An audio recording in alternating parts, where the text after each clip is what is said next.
વિદ્યાર્થી મિત્રો, આજે આપણે x વિરુદ્ધ t ના આલેખ ઉપરથી બરાબર વેગ ક્યારે ધન હોય ક્યારે ઋણ હોય, વધે ક્યારે ઘટે ક્યારે તે આપણે નક્કી કરવાનું છે.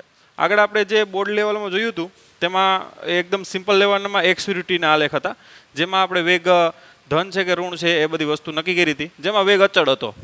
પણ આમાં JEE અને NEET આવી જે એક્ઝામ છે એમાં આ પ્રકારના એડવાન્સ લેવલના ગ્રાફ પણ પૂછાતા હોય, જેમાં વેગ ધન ઋણ તો હોય જ, સાથે સાથે વધતો પણ હોય, કાં તો શું થતો હોય ઘટતો પણ હોય.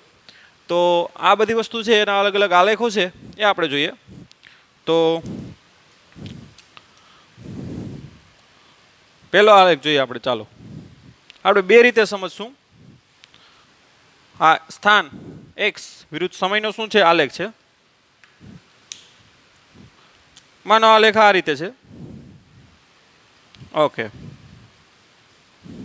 તો આમાં વેગ વધે છે ઘટે છે, ધન છે કેવો છે ઋણ છે એ આપણે નક્કી કરીએ. ચાલો પહેલાં તો આ વસ્તુને આપણે પ્રથમ આ રીતે સોલ્વ કરીએ કે ભાઈ સમયગાળો અહીંયા હું ડેલ્ટા ટી લઈ લઉં. ધ્યાન આપજો, આ તમારું x1 ને આ તમારું શું થાય x2. અહીંયા સુધી ટચ નથી કરતો. આ x1 આ x2. x2 મોટું છે એટલે અહીં વેગ કેવો આવશે ધન આવશે. એટલો જ સમયગાળો અહીં લઈ લો. ધ્યાન આપજો, આટલો જ સમયગાળો અહીંયા લઈ લો. આ તમારું x1 ને આ તમારું x2. એટલો જ સમયગાળો હું અહીંયા લઈ લઉં. આ તમારું x1 અને આ x2. તો તમે અહીં જોઈ શકો કે જેમ જેમ તમે સમય વધતો જાય ને એમ તમારું સ્થાનાંતર શું થતું જાય, વધતું જાય. આમાં સ્થાનાંતર ઓછું છે, એના કરતાં સ્થાનાંતર આમાં વધારે છે, એના કરતાં સ્થાનાંતર આમાં વધારે છે. માટે તમે આરામથી કહી શકો ત્રણેયમાં વેગ ધન છે. વેગ કેવો છે ધન છે, પરંતુ સમય સાથે શું છે વધે છે. એટલે કે સ્થાનાંતર આમાં ઓછું, એના કરતાં સ્થાનાંતર આમાં વધારે, એના કરતાં સ્થાનાંતર જો આમાં કેવું છે વધારે. એટલે કે સમયગાળા ત્રણેયમાં સરખા લીધા હો મેં, બરાબર. તો આ સમયગાળામાં સ્થાનાંતર ઓછું થાય, એના કરતાં આ સ્થાનાંતર વધારે થાય, એના કરતાં આટલા સમયગાળામાં સ્થાનાંતર એનાથી વધારે થાય. એનો મતલબ કે સમય સાથે વેગ વધે છે અને ત્રણેયમાં વેગ ધન છે એટલે વેગ કેવો છે ધન છે. ગતિ તો સુરેખ પથ ઉપર જ છે, ધ્યાન આપજો. બરાબર, ગતિ આ રીતની છે કે કોઈ કાર છે એ ધનેક્ષ દિશામાં જાય છે. કઈ દિશામાં? વેગ ધન છે એનો મતલબ કે કઈ અક્ષ ઉપર જાય? ધનેક્ષ અક્ષ તરફ જાય છે અને એને લીવર દે છે. ખ્યાલ એવો, એટલે વેગ એનો શું થાય છે વધે છે. તો કાર એક્સ અક્ષમાં જાય છે અને એને લીવર આપવામાં આવે તો સતત કારનો વેગ શું છે વધે છે. એટલે જાય તો કેવી દિશામાં? સુરેખ પથ ઉપર જ જાય છે. તો આ પ્રકારની રિયલ સેન્સ પણ તમને હોવી જોઈએ. આને બીજી રીતે પણ સમજી શકાય. આપણે બેઝિક મેથેમેટિક્સના લેક્ચરો ઓલરેડી આપણે તૈયાર કરેલા છે, તો એ રીતનો ઉપયોગ કરી અને પણ આપણે તાત્કાલિક કરી શકીએ. ઓકે, સેમ ગ્રાફ લઈ લઉં, ડિફરન્ટ વેથી આપણે સમજીએ એને. આ સ્થાન વિરુદ્ધ શું છે આ સમય. ઓકે, ત્રણ આય બિંદુ લઈ લઉં. આપણે ખબર છે કે સ્થાન વિરુદ્ધ સમયના આલેખનો ઢાળ શું આપે? આપણે વેગ આપે. ઢાળ દોરવું હોય તો આપણે આ રીતે સ્પર્શક દોરો. આ θ1 સામેની બાજુ છેદમાં પાસેની બાજુ, અહીંયા θ2 અને અહીંયા θ3. તમે અહીંયા સ્પષ્ટ રીતે જોઈ શકો કે અહીંયા θ શું થાય છે વધે છે. હવે આપણે ખબર છે વેગ બરાબર શું થાય? tan θ. વેગ બરાબર શું થાય? tan θ. હવે θનું મૂલ્ય વધે એટલે ટેનનું મૂલ્ય વધશે. tan 0 0, tan 30 1/√3, tan 45 1, tan 60 √3. આમ જેમ θનું મૂલ્ય વધશે એમ ટેનનું મૂલ્ય વધે. ટેનનું મૂલ્ય વધે એટલે શું વધે? વેગ વધે. હવે આ કેટલામું ચરણ છે? તો કે પહેલું ચરણ. જો અહીં જોઈ શકો આ પહેલું, બીજું, ત્રીજું અને ચોથું. પહેલા ચરણમાં ટ્રેન કેવું હોય? ધન હોય. માટે ટ્રેન પહેલા ચરણમાં ધન હોય એટલે વેગ તમારો અહીંયા વધે છે અને કેવો છે ધન છે. તો આ ડિફરન્ટ વે, બે અલગ અલગ મેથડથી તમે આ ગ્રાફ છે એ સમજી શકો. હવે સેકન્ડ ગ્રાફ જોઈએ. આગળ લખી લ્યો વ્યવસ્થિત.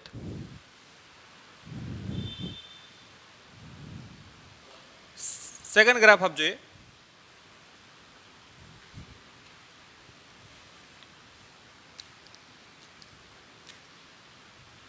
આ સ્થાન, આ વિરુદ્ધ શું છે? સમય.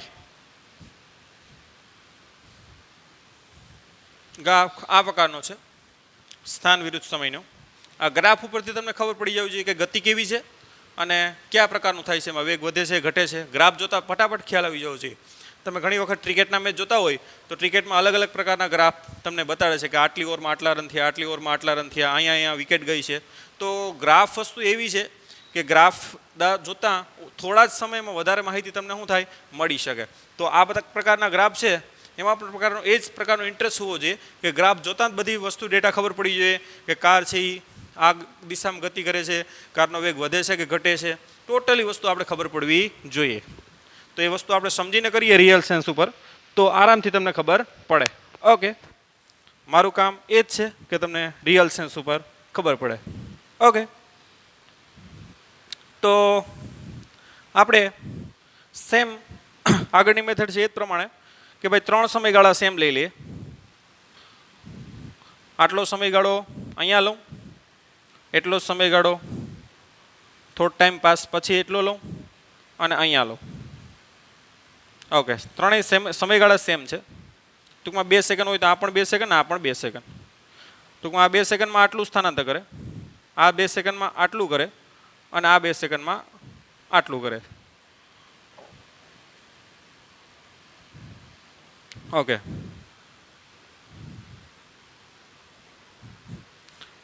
આ x1, આ x2, આ x1, આ x2, આ x1, આ x2. હવે અહીં તમે ક્લિયરલી જોઈ શકો કે x1 કરતાં x2 મોટું છે બધામાં. દરેક સમયગાળામાં x2 કેવું છે? મોટું. અહીંયા આવે x2, બરાબર? ઓકે, તો x2 is greater than x1 છે, માટે વેગ કેવો આવશે તમારો? તો કે ધન આવશે. વેગ કેવો આવશે? ધન. પણ તમે અહીં ક્લિયરલી જોઈ શકો અહીંયા સ્થાનાંતર વધારે છે, પછી સમય જેમ આગળ પાસ થાય એમ સ્થાનાંતર શું થતું જાય? ઘટતું જાય. જો એટલે સ્થાનાંતર ઘટે એનો મતલબ વેગ શું થાય છે? ઘટે છે. ખ્યાલ આવ્યો તમને? સ્થાનાંતર ઘટે એટલે વેગ તમારો શું થાય? ડાઉન થાય છે. માટે વેગ ઘટે છે અને ધન છે. એમ વેગ ઘટે છે અને કેવો છે? ધન છે. આમાં કારણ કે સ્થાનાંતર જો પહેલાં વધારે છે, પહેલાં સમય ઓછો હતો ત્યારે શરૂઆતમાં, પછી સ્થાનાંતર સમય સાથે શું થતું જાય? ઘટતું જાય. એનો મતલબ કે વેગ શું થાય છે? ઘટે છે. અને તમારો x2 મોટું છે બધામાં એટલે વેગ કેવો આવશે? ધન આવશે અને ઘટે છે. તો રિયલ સેન્સ ઉપર આને આ રીતે સમજી શકાય કે ભાઈ કાર છે,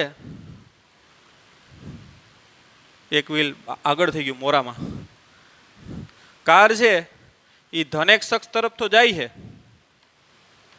બરાબર? સુરેખ પથ ઉપર જ જાય છે, પણ એનો વેગ છે એ ડાઉન થાય છે. એટલે કે કાર ધન x તરફ જાય છે અને એને બ્રેક મારવામાં આવે છે. કારની સ્પીડ હતી અને એને શું મારવામાં આવે છે? બ્રેક મારવામાં આવે તો એ ધીમી પડતી જાય અને કઈ તરફ જાય છે? ધન x તરફ જાય છે. તો આ પ્રકારની તમને રિયલ સેન્સ પણ ગ્રાફ સાથે હોવી જોઈએ. બાકી એને નોનસેન્સ સ્ટડીનો કોઈ મતલબ હોતો નથી, બરાબર? ઓકે, એને આપણે આ વેત પણ સમજી શકાય કે ભાઈ 3 પોઈન્ટ લઈ લ્યો. આપણે ખબર છે કે x વિરુદ્ધ t ના આલેખનો ઢાળ તમને શું આપે? તો કે વેગ આપે છે. અને વેગ બરાબર આપણે ખબર છે ઢાળ એટલે શું લખીએ? tan θ, જે ઓલરેડી આપણે ભણી પણ ગયા છે. ઓકે, 3 પોઈન્ટ લઈ લઉં. ચાલો, આ એક સ્પર્શક, આ સ્પર્શક. સ્પર્શક હંમેશા ત્રિજ્યાને લંબ હોય, ધ્યાન આપજો. આ વક્ર છે એને ત્રિજ્યા હોય. ઓકે,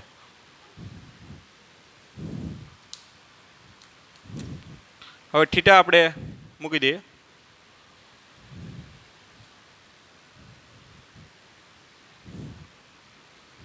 આ θ1, આ θ2, આ θ3, બરાબર? થીટા એટલે જો ક્યાં મૂકવો તમને ખબર પડે. સામેની બાજુ શું હોવી જોઈએ? Delta x. પાસેની બાજુ શું હોવું જોઈએ? Delta T. એટલે થીટા અહીં ન મૂકી શકાય, બરાબર? ધ્યાન આપજો. થીટા એવી રીતે મૂકવો પડે કે સામેની બાજુ tan θ બરાબર સામેની બાજુ છેદમાં પાસેની બાજુ થાય. તો સામેની બાજુ શું હોવું જોઈએ? ડેલ્ટા એક્સ, છેદમાં પાસેની બાજુ ડેલ્ટા ટી. તો જ તમને વેગ આપે. ઓકે, હવે થીટા શું થાય છે? અહીંયા ઘટે છે. થીટા ઘટે એટલે tan θ નું મૂલ્ય શું થાય? ઘટે. અને tan θ નું મૂલ્ય ઘટે એટલે કે વેગ શું થાય? ઘટે. હવે કયા ચરણમાં છે? તો કે પ્રથમ ચરણમાં જોઈ લ્યો, પહેલું બીજું ત્રીજું ચોથું, એટલે પ્રથમ ચરણ છે આ. પ્રથમ ચરણમાં 10 કેવું હોય? પ્રથમ ચરણમાં 10 કેવું હોય? ધન. માટે 10 ધન છે, માટે વેગ તમારો ઘટે છે અને કેવો છે? ધન છે. તો આરામથી બે રીતે તમે સમજી શકો કે ભાઈ કઈ રીતનું વેગ વધે ઘટે, ધન છે કે ઋણ છે. ઓકે, હવે આપણે થર્ડ ગ્રાફ જોઈએ.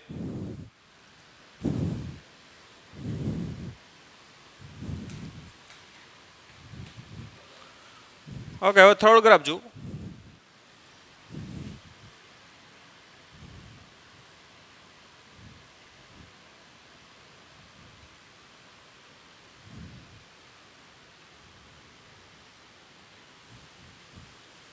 ઓકે, આ સ્થાન છે અને આ શું છે? સમય છે. સ્થાન વિરુદ્ધ સમયનો આલેખ આ પ્રકારનો છે.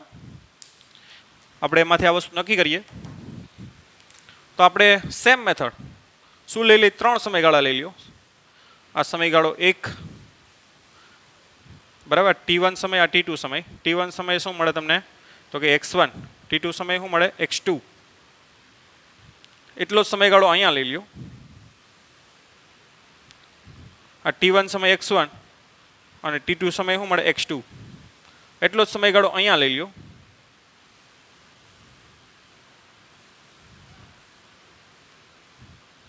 આ T1 સમયે x1, T2 સમયે x2. ઓકે, હવે તમે આમાં ક્લિયરલી જોઈ શકો કે ભાઈ x1 ઇઝ ગ્રેટર દેન શું છે? x2. માટે v બરાબર આપણે ખબર છે x2 માઇનસ x1 ના છેદમાં શું થાય? T2 minus T1.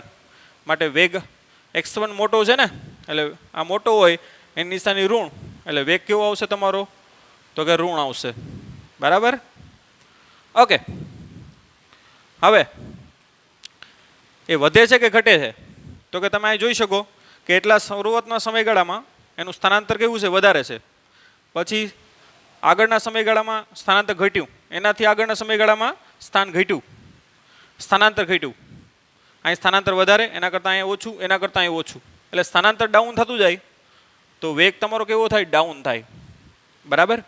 એટલે કે વેગ તમારો ઋણ છે અને શું થાય છે? ઘટે છે. એમ કે સ્થાનાંતર તમારું સમય સાથે શું થતું જાય? ઘટતું જાય. મતલબ કે વેગ તમારો ઘટે છે. આ ઘટે એનો સિમ્બોલ છે. અને આરામથી તમે કહી શકો ભાઈ x1 મોટું ને x2 નાનું, એટલે વેગ કેવો આવશે? ઋણ આવશે. આમ વેગ છે એ ઋણ છે અને સમય સાથે ઘટે છે. આની રિયલ સેન્સ શું છે ભાઈ? કે ગતિ કઈ પ્રકારની છે? તો કે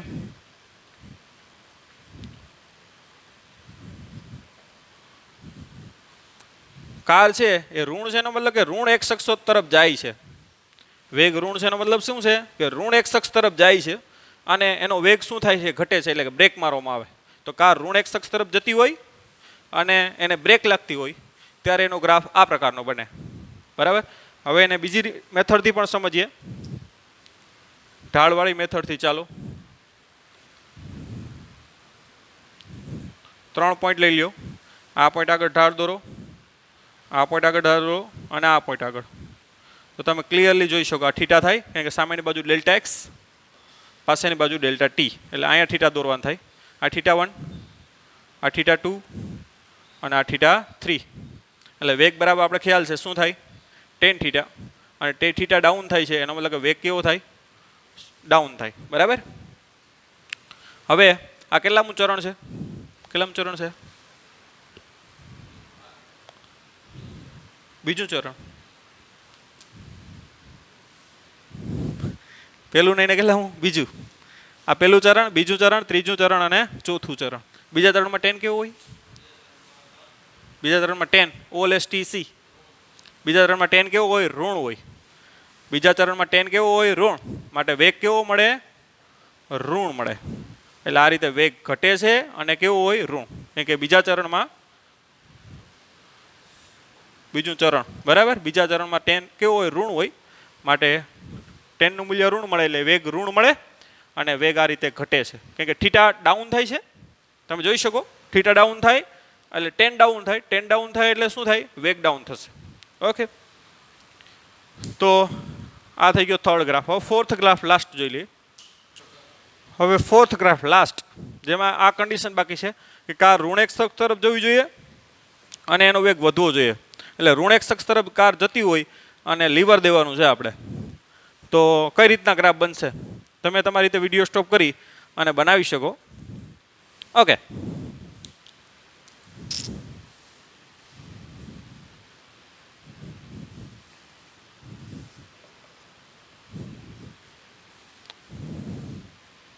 તો એનો ગ્રાફ આ રીતના બનશે.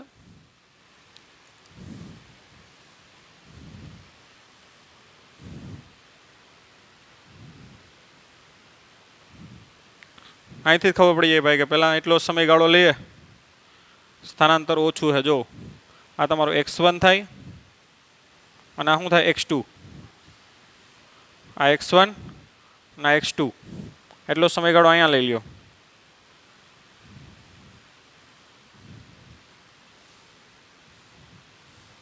બરાબર, આટલો સમયગાળો અહીંયા. તો આ x1 આ x2, બરાબર, t1 સમયે x1 t2 સમયે x2, એટલો સમયગાળો અહીંયા લઈ લ્યો. તો આ તમારું x1 અને આ x2. બરાબર, હવે તમે જોઈ શકો કે કોણ મોટું છે, x1 મોટું કે x2? x1 મોટું કે x2?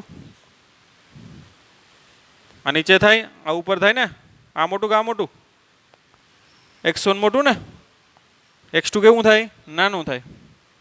એટલે x1 ઇઝ ગ્રેટર દેન શું થાય? x2. બધામાં એમ જ થાય. જો x1 મોટું થાય, x2 કેવું થાય? નાનું. એટલે વેગ કેવો આવશે તમારો? ઋણ આવશે. x2 માઇનસ x1 કરો તો વેગ કેવો આવે? ઋણ આવે. હવે તમે ક્લિયરલી જોઈ શકો કે અહીંયા સ્થાનાંતર કેવું છે? ઓછું. એના કરતાં અહીંયા સ્થાનાંતર વધારે, એના કરતાં અહીંયા સ્થાનાંતર વધારે. એટલે જેમ સમયગાળો આગળ વધે છે એમ સ્થાનાંતર શું થતું જાય? વધતું જાય. સ્થાનાંતર વધે એટલે શું વધે? વેગ વધે. આમ વેગ તમારો વધે છે અને કેવો છે? ઋણ છે. તો કાર તમારી ઋણ છે, એનો મતલબ કે કાર છે તમારી ઋણ x અક્ષ તરફ જાય છે અને એનો વેગ શું થાય છે? વધે છે. એટલે લીવર દેવામાં આવે છે. તો આ રીતે રિયલ સેન્સ ઉપર તમારે સમજવું પણ શું છે? જરૂરી છે. ઓકે, એને આપણે એઝ યુઝ્યુઅલ ઢાળની રીતે સમજીએ એ પણ આમાં સમજ લઈએ. ચાલો 3 પોઈન્ટ લઈ લ્યો. અહીંયા સ્પર્શક દોરો, અહીંયા સ્પર્શક દોરો અને અહીંયા સ્પર્શક દોરો. ઓકે,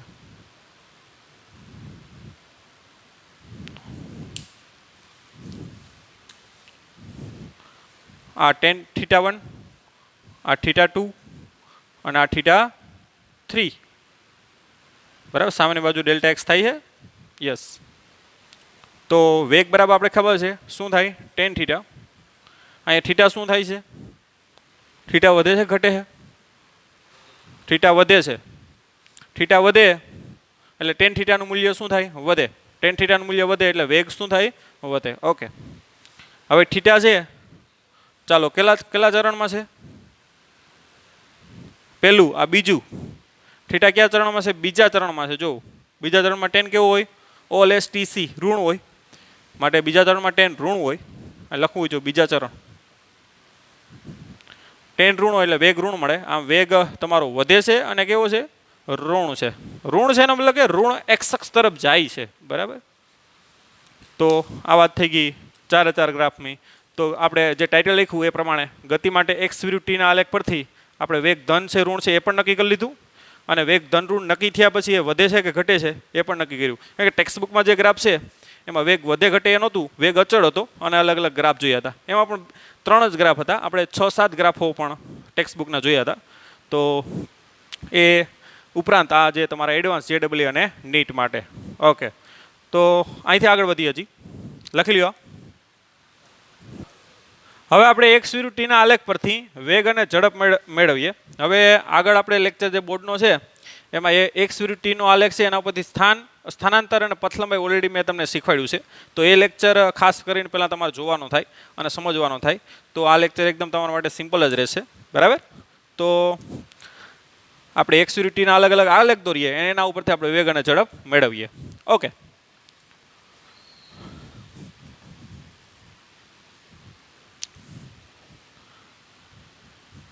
ચાલો સમય સેકન્ડમાં, સ્થાન મીટરમાં, આ સ્થાન 10 મીટર છે, સમય 5 સેકન્ડ, આ 10 સેકન્ડ. ઓકે, પહેલાં તો આલેખની રિયલ સેન્સ હોવી જોઈએ કે ભાઈ કાર છે એ ઉદ્ગમ બિંદુમાંથી નીકળે છે, બરાબર, સ્થાન 0 અહીંયાથી નીકળે છે, એ કઈ તરફ જાય છે? ધન એક્સ અક્ષ તરફ જાય છે. દાખલા એથી ક્યાં પહોંચી? બી પહોંચી, અને 5 સેકન્ડમાં અહીંયા પહોંચી ગઈ, અને પાછી 5 થી 10 એટલે પાછી 5 સેકન્ડમાં ક્યાં પહોંચી ગઈ હતી? ત્યાં કારણ કે સ્થાન પાછું કેવું થઈ ગયું? 0. આ તો સમયની અક્ષ છે. તો આ રીતના પહેલાં તો રિયલ સેન્સ હોવી જોઈએ. ગ્રાફ જોતાં જ આપણે રિયલ સેન્સ ખબર પડી જવી જોઈએ. એટલે અહીંયા આપણે પથ લંબાઈ કેટલી થાય?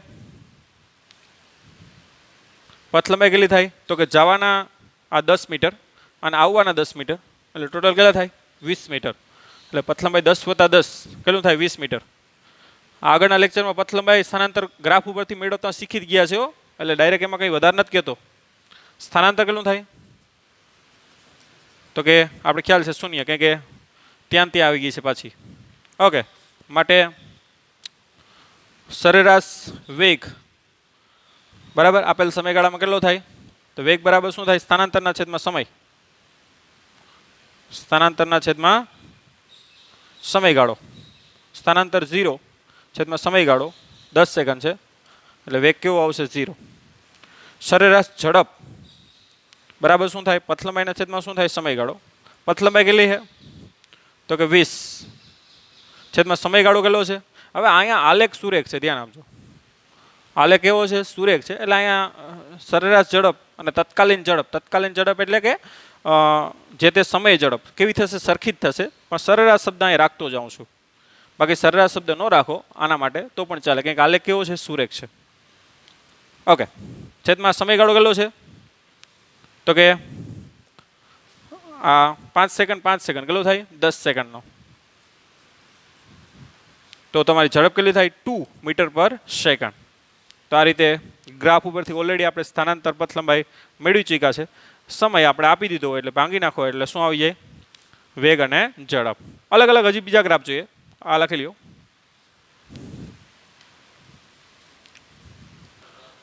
ઓકે, સ્થાન વિરુદ્ધ સમયનો આલેખ આ રીતે આપ્યો. સ્થાન મીટરમાં છે, સમય સેકન્ડમાં છે.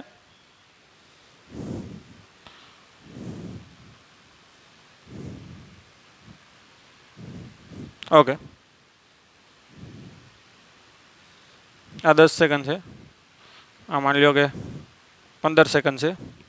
Okay, 20 metre. તમને કહે કે ભાઈ અલગ અલગ સમયગાળા પણ આપી શકે. તમને 0 થી 10 પણ કહી શકે, 10 થી 15 પણ કહી શકે. પેલો હું તમને ક્વેશ્ચન આપી દઉં કે 0 થી 15 ના સમયગાળા માટે શું મેળવો ભાઈ? સરેરાશ વેગ અને સરેરાશ ઝડપ મેળવવું.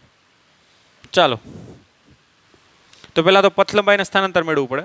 તો પથ લંબાઈ કેટલી થાય? આલેખની રિયલ સેન્સ ખબર હશે તો જ પથ લંબાઈ તમને આવડશે ફાઇન્ડ કરતા. આનો મતલબ શું થાય? 10 સેકન્ડમાં કેટલું એણે સ્થાન પ્રાપ્ત કરી લીધું? તો કે 0 થી 20 મીટર. એટલે ઉદ્ગમ બિંદુમાં નીકળી એથી ક્યાં ગઈ? બી, અને આ કેટલું અંતર છે? 20 મીટર. હવે પાછી અહીંથી સ્થાન ઘટે છે, એનો મતલબ આમ આવે છે ને, એટલી ભાન ન પડે, બરાબર? આમ આવે છે, અને કેટલું આવે છે? તો કે આ તમને આપી દઈ, માનો કે આ 15 મીટર આપ્યું, બરાબર? એટલે મતલબ કે 5 મીટર પાછી આવી. 5 મીટર શું આવી? પાછી 20 થી 15 આવી, એટલે 5 મીટર શું આવી? કાર પાછી આવી. એટલે આ તમારું થઈ ગયું અંતિમ સ્થાન. એટલે આ 20 જવાના ને 5 એટલે આવવાના, એટલે ટોટલ પથ લંબાઈ કયો? તો કેટલી થાય? 20 + 5 એટલે કેટલું થાય? 25 મીટર. ઓકે, એના માટે ટાઈમ કેટલો લાગ્યો? 15 સેકન્ડનો. અને સ્થાનાંતર તો એકદમ સિમ્પલ પડે કે ભાઈ સ્થાનાંતર Δx બરાબર શું થાય? અંતિમ સ્થાન માઇનસ પ્રારંભિક. અંતિમ ક્યાં છે આપણે? તો કે 15 ઉપર. પ્રારંભમાં ક્યાં હતા? 0 ઉપર.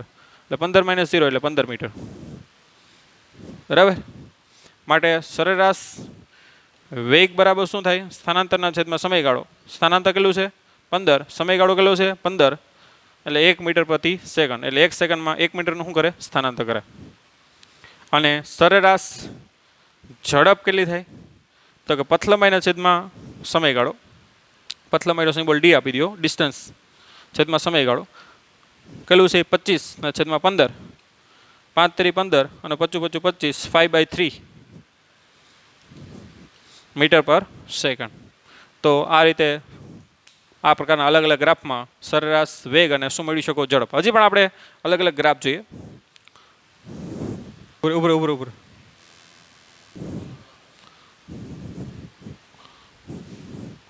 આ સ્થાન મીટર, સમય ટી સેકન્ડ. મારો ગ્રાફ 160 નો આ પ્રકારનો છે.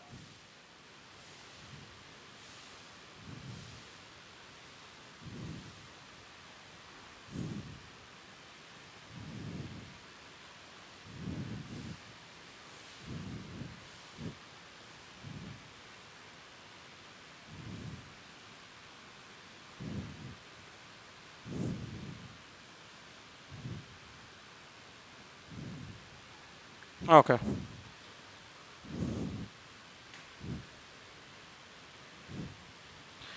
ગ્રાફ ઉપરથી ગતિ પણ ખબર પડી જવી જોઈએ કે ગતિ કેવી છે. બરાબર, આપણે આલેખ ઓલરેડી ભણી ગયા છે. તો આમાં શું થાય છે? તો વેગ વધે છે આ રીતે. આટલા સમય સુધી વેગ શું થાય છે? એકદમ વધે છે. પછી અહીંયા સુરેખ છે એટલે વેગ કેવો થઈ ગયો? અચળ થઈ ગયો. પછી તો કે વેગ ઘટે છે. જો આ ગ્રાફ જોયો હતો ને આપણે, એટલો વેગ શું થાય? ઘટે છે. અને પછી કેવો થઈ ગયો? સ્થિર થઈ ગયો. અને પછી જો અહીંયા અલગ અલગ સમયગાળા લેતો જાવ આ રીતે, તો એમાં પાછો વેગ શું થાય છે? વધે છે. બરાબર, અને પાછો અહીંયા ઘટે, સોરી એટલામાં અચળ થઈ જાય છે પાછો. અને પાછો અહીંયા કેવો થઈ જાય? સ્થિર થઈ જાય. એટલે કે એક્સવિરિટીનો આલેખ આ પ્રકારનો થઈ જાય.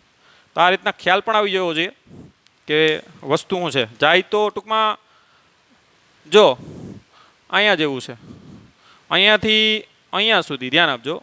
એ કઈ તરફ જાય? ધન એક્સ અક્ષ તરફ જાય છે. આ કાર છે તો હાલ. પછી કેવી થઈ જાય? ધન એક્સ અક્ષ ઉપર સ્થિર થઈ જાય અને પાછી વળે છે. સ્થાન આ બાજુ આવ્યું ને, સ્થાન આ બાજુ આવ્યું ને, મતલબ કે કાર વળે તો જ સ્થાન આ બાજુ આવે ને. સ્થાન અહીંયા પૂકી ગયો. હાલો, આ માનો કે હું તમને કહી દઉં કે ભાઈ આ 300 છે. હાલો, બરાબર. તો માનો કે ચાલો આ સમયગાળો આપી દો અહીંયા.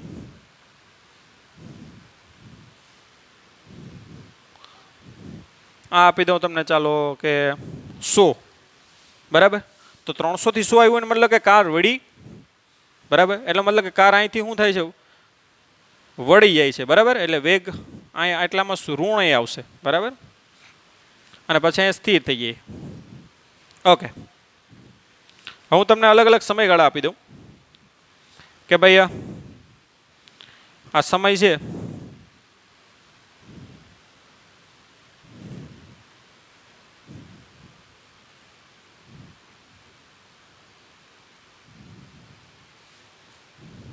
ચાલો આ આપી દઉં 75. આ T1 સમય. T1 સમય છે ચાલો 10 સેકન્ડ. અને આ T2 સમય, ધ્યાન આપજો. T2 સમય છે 40. ચાલો, બરાબર. 20 ના 30 ના 40 કહી દઉં. ચાલો, T1 બરાબર 10 સેકન્ડ. એનું સ્થાન ક્યાં હતું? 75 મીટર. અને T2 બરાબર 40 સેકન્ડ. એનું સ્થાન ક્યાં છે? 100. બરાબર, ઓકે. T1 થી T2 ના સમયગાળામાં સરેરાશ વેગ અને શું મેળવો? સરેરાશ ઝડપ મેળવો. ઓકે, કઈ રીતના કરશું? સ્થાનાંતર તો ઈઝી છે. સ્થાનાંતર કેટલું થાય? સ્થાનાંતર શું થાય? તો કે ડેલ્ટા એક્સ બરાબર અંતિમ સ્થાન માઇનસ પ્રારંભિક સ્થાન. અંતિમ સ્થાન ક્યાં છે? તો કે અંતિમ સમય સ્થાન ક્યાં છે? T2 સમય સ્થાન ક્યાં છે એનું? 100. એટલે અંતિમ સ્થાન શું છે આપણું? 100 માઇનસ પ્રારંભિક સ્થાન ક્યાં છે? 75. T1 બરાબર 75. એટલે કેટલો આવશે? 25 મીટરનું સ્થાનાંતર કર્યું આપેલ સમયગાળામાં. એ કાર અહીંથી આમ જાતી હતી પાછી વળી ગઈ એટલે સ્થાનાંતર ઘટી પણ શકે. પણ પથ લંબાઈ કેટલી થાય? વિચારીને આટલા સમયગાળામાં પથલંબાઈ. તો પથલંબાઈ ધ્યાન આપજો, અહીંથી ઓલા સમયગાળામાં પથલંબાઈ તો 75 હતી અને ક્યાં સુધી પીગી મેક્સિમમ, અહીં ધ્યાન આપજો 300 એટલે કેટલી હાલી કહેવાય? ધન x અક્ષ ઉપર કેટલી હાલી કહેવાય? 375 ને 75 તો સ્ટાર્ટ થઈ અને 300 પહોંચી એટલે 300 માઇનસ 75 કરો એટલે હાલી ને, એટલે 225 હાલી કહેવાય ને. 75 કાર હતી અને ક્યાં પહોંચી? 300 પહોંચી. ખ્યાલ આવ્યો તમને કે T1 સમયગાળો આપણે આ છે બરાબર? એટલે T1 બરાબર 10 સેકન્ડ એ 75 ઉપર હતી અને 300 પર ગઈ એટલે કેટલું હાલી કહેવાય? 225. 300 માઇનસ 75 એટલે પછી તો કે 300 થી પાછી ક્યાં ગઈ? 100 ગઈ એમ, એટલે પાછી વળી અને 300 થી કેટલી ગઈ? 100. એટલે 300 થી 100 આવી એટલે કેટલી આમ હાલી કહેવાય? 200 હાલી કહેવાય. 300 થી આ 100 પહોંચી ને પાછી T2 સમય કેટલો છે? 100 છે એટલે 300 થી વળીને પાછી 100 આવી એમ અહીંથી આની સાપેક્ષ એટલે કેટલું આ હાલી કહેવાય? 200. એટલે 225 વત્તા કેટલા થાય? 200 એટલે કેટલા થાય? 425 મીટરનું શું કર્યું? અહીંયા પથલંબાઈ કરી, કાપે અંતર કાપ્યું ને એના માટે સમયગાળો કેટલો છે? તો કે 30 સેકન્ડનો, કારણ કે 40 માઇનસ 10 એટલે કેટલું થાય? 30 સેકન્ડ. તો આ રીતે પથલંબાઈ ગણવી એ ખૂબ જ જરૂરી છે આવા ગ્રાફમાં. સ્થાનાંતર તો વાંધો ના આવે, એટલે સરેરાશ જ મળશે આમાં. તો સરેરાશ વેગ બરાબર ડેલ્ટા એક્સના છેદમાં ડેલ્ટા ટી. ડેલ્ટા એક્સ કેટલું છે આપણે? તો કે 25. સમયગાળો કેટલો છે? તો કે ડેલ્ટા ટી અહીં કરી નાખું, T2 માઇનસ T1 એટલે કે 40 માઇનસ 30 સોરી 10 એટલે કેટલું થાય? 30 સેકન્ડ. આવશે 30. 6 પંચાને 30, 25 એટલે 5/6 મીટર પર સેકન્ડ. અને સરેરાશ ઝડપ કેટલી આવશે? તો કે પથલંબાઈના છેદમાં સમયગાળો, પથલંબાઈ કેટલી છે આપણી પાસે? 425 ના છેદમાં કેટલા આવશે? 30. તો 425 ભાગ્યા 30 કરી નાખો.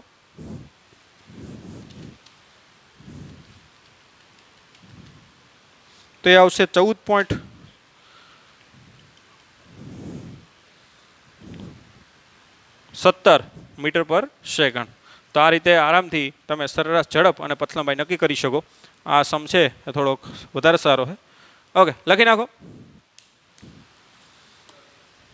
હવે લાસ્ટ ક્વેશ્ચન જોઈ લઈએ આપણે.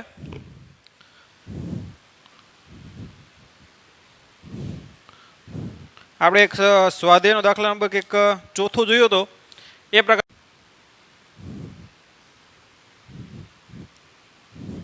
સ્વાધ્યાય દાખલા નંબર ચોથામાં ખબર દારૂડિયા વાળો ક્વેશ્ચન તમને યાદ હોય તો એ ટાઈપનો જ ક્વેશ્ચન આપણે મેળવીએ એમાં, અને એમાં વેગ અને ઝડપ જોઈએ.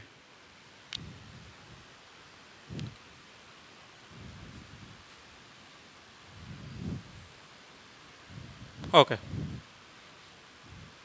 આ રીતની ગતિ છે અને ગતિ આપણે હવે સ્વાધ્યાય દાખલા નંબર ચોથો જોજો. ગતિ આ કેવી છે એ તો ઓલરેડી આપણે ખબર જ છે. હવે સમય આપી દઉં. Okay, 5 second. આ આપી દઉં 5 + 3 8 + 5 13 + 3 16 + 5 21. ઓકે, સમય ટી સેકન્ડમાં હે. ચાલો આ આપી દઉં 5. આગળ આપી દઉં તો કે 2.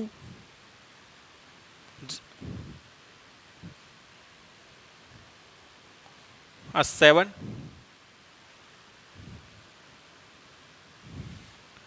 આ 7 અને એ આગળ આપું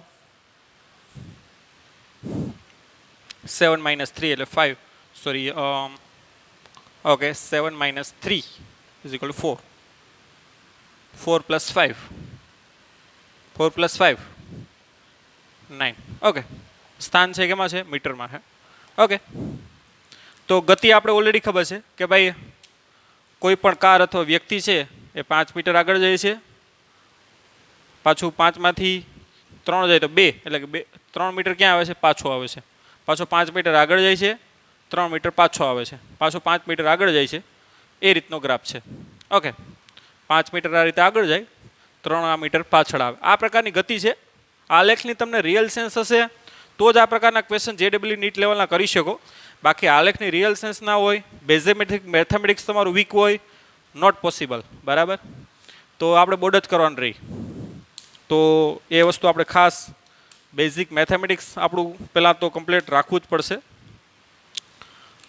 બાકી ફિઝિક્સનો કંઈ વાંક નથી. બરાબર, તમને એ નથી આવડતું એટલે નથી આવડતું. બાકી ફિઝિક્સ તો તમને એમ જ કહી કે ભાઈ વેગ એટલે સ્થાનાંતરના છેદમાં સમયગાળો અને ઝડપ એટલે પથ લંબાઈના છેદમાં સમયગાળો. બાકી બેઝિક મેથેમેટિક્સ જ છે અહીંયા, અને એટલું બધી આપણે કરાવી પણ ચૂક્યા છે બધી, એટલે એ આપણે ખબર હોવી જોઈએ. ઓકે, અહીં અલગ અલગ સમયગાળા પણ આપી શકીએ આપણે કે ભાઈ 0 થી 21 સેકન્ડ, પણ તમને આમ પણ પૂછી શકે 8 થી 21 સેકન્ડ. બરાબર, તમને 5 થી 13 સેકન્ડ, અલગ અલગ ક્વેશ્ચન પૂછાય. બરાબર, આપણે 0 થી 21 સેકન્ડનો ક્વેશ્ચન કરીએ. ચાલો કે ભાઈ એમાં 0 થી 21 સેકન્ડના સમયગાળા માટે સરેરાશ વેગ અને શું મેળવો? સરેરાશ ઝડપ મેળવો. ઓકે, અહીંયા આલેખ સુરેખ છે એટલે સરેરાશમાં કહેતા વેગ અને ઝડપ એમ પણ કહી શકો, કે સુરેખ આલેખ છે અહીંયા બધામાં. ચાલો, તો સ્થાનાંતર કેટલું થાય? તો સ્થાનાંતર ગણવું એકદમ સિમ્પલ છે આમાં કે ભાઈ x2 - x1. અંતિમ સ્થાન ક્યાં છે એનું? 9. આ એનું અંતિમ સ્થાન છે ને, 21 સેકન્ડ એનું અંતિમ સ્થાન કેટલું છે? 9. માઇનસ પ્રારંભિક સ્થાન t બરાબર 0 સમય કેટલું છે? 0. માટે 9 મીટર આવશે. સ્થાનાંતર કેટલું આવશે? 9 મીટર. એના માટે સેકન્ડ સમય કેટલો લાગ્યો? 21 સેકન્ડ. માટે સરેરાશ વેગ કહી દે તો સ્થાનાંતરના છેદમાં સમયગાળો, એટલે કે સ્થાનાંતર 9 છેદમાં સમયગાળો કેટલો છે? 21 - 0 એટલે 21.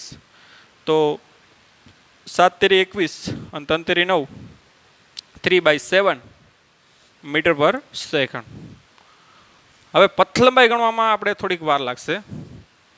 વાર એટલે એમાં બીજી કોઈ નહીં, પણ ધ્યાન રાખવું પડશે. પથ લંબાઈ કેટલી થાય? તો કે પહેલાં 5 ગયો એટલે 5, 5માંથી 2 આવ્યો એટલે 3 આવ્યું ને, એટલે 5 ને 3 8. યાદ રાખજે ભાઈ, 8. 8, 8માંથી પાછો 2 થી ક્યાં ગયો? 7, એટલે 5 આગળ ગયો. 8 ને 5 13, પાછો 3 આવ્યો, 13 ને 3 16, પાછો 5 ગયો. જો 4 થી 9 એટલે 5 ગયો ને, 16 ને 21. બરાબર, તો પથ લંબાઈ કેટલી થઈ? તો કાંઈ લખવું તો લખતા જાય. 5 વત્તા આ 3 વત્તા 5 વત્તા 3 વત્તા 5. 5 5 5 15, 15 ને 6 21 મીટર. 1 સેકન્ડમાં 1 કરે છે. બરાબર, એટલે 21 સેકન્ડમાં કેટલું કરી નાખશે? 21 મીટર. એ કોઈ ઇસ્યુ નથી. કે જો 5 સેકન્ડમાં 5 મીટર, પછી 3 સેકન્ડમાં 3 મીટર, એટલે 21 સેકન્ડમાં કેટલું થાય? 21 મીટર. એટલે સરેરાશ ઝડપ અથવા તો ખાલી ઝડપ પણ બોલી શકો, કારણ કે સુરેખ આલેખ છે. પથ લંબાઈના છેદમાં સમયગાળો, પથ લંબાઈ કેટલી? 21, સમયગાળો 21, એટલે 1 મીટર પર સેકન્ડ. એટલે 1 સેકન્ડમાં 1 મીટર અંતર કાપશે. આનો મતલબ શું થાય? કે 1 સેકન્ડમાં 3/7 મીટરનું સ્થાનાંતર કરશે. બરાબર, ઓકે. હજી એક બીજો સમયગાળો આમાં લઈ લઈએ.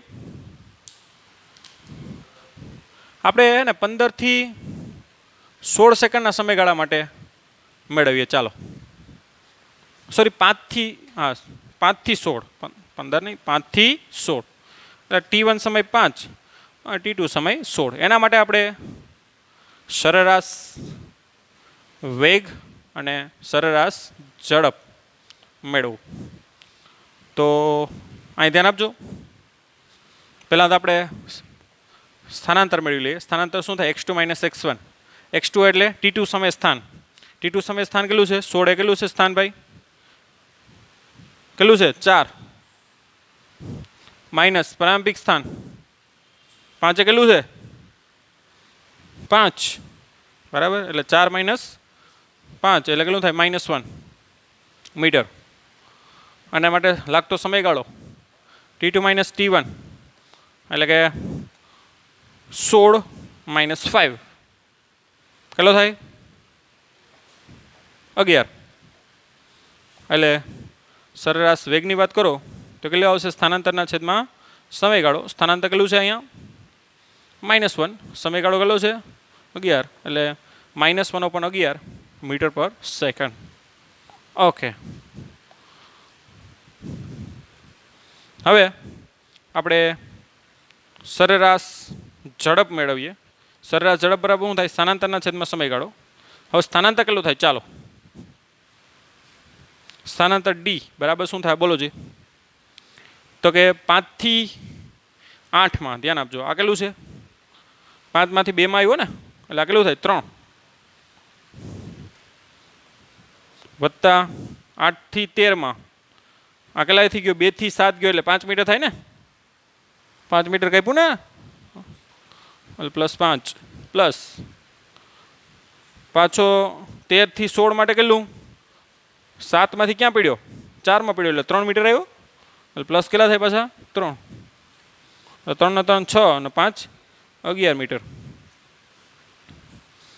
માટે પથલંબાઈ છે બરાબર આ માટે સરેરાશ ઝડપ બરાબર પથલંબાઈ કેટલી આવી 11 સમયગાળો કેટલો છે આપણે 11 1 મીટર પર સેકન્ડ એ તો ખ્યાલ છે કે ભાઈ ઝડપ તો 1 મીટર પર સેકન્ડ જ છે ઓકે તો આ રીતે આરામથી વેગ અને ઝડપ અલગ અલગ સમયગાળા માટે તમને પૂછે તો તમને આઈડિયા બેઝિક હોય તો આરામથી તમને આવડે તો મેઇનલી બરાબર જેડબલ્યુ મેઇન હોય કે એડવાન્સ હોય કે નીટ હોય આ ટાઈપના જેમાં ક્વેશ્ચનો આવતા હોય જે એકદમ રિયલ સેન્સથી તમને ખબર હોય તો આ એકદમ નોર્મલ ક્વેશ્ચન છે એકદમ ઇઝી ક્વેશ્ચન છે જેડબલ્યુ અને નીટ બે એક્ઝામો અઘરી હોય વાત એકદમ ખોટી છે બરાબર એકદમ રિયલ સેન્સથી તમે સ્ટડી કર્યા હોય અને સમજીને તમે થિયરી કરી હોય તો આ બધી એક્ઝામ છે એકદમ સિમ્પલ પડતી હોય છે તો મગજમાંથી આ પ્રકારની જે ટૂંકમાં લઘુતા ગ્રંથિઓ હોય તો ખાસ કરીને દૂર કરવાની છે આપણે રિયલ સેન્સ ઉપર સ્ટડી કરવાની જરૂર છે બરાબર તો આવી એક્ઝામ ક્યારેય પણ અઘરી નથી હોતી પણ આપણી સ્ટડી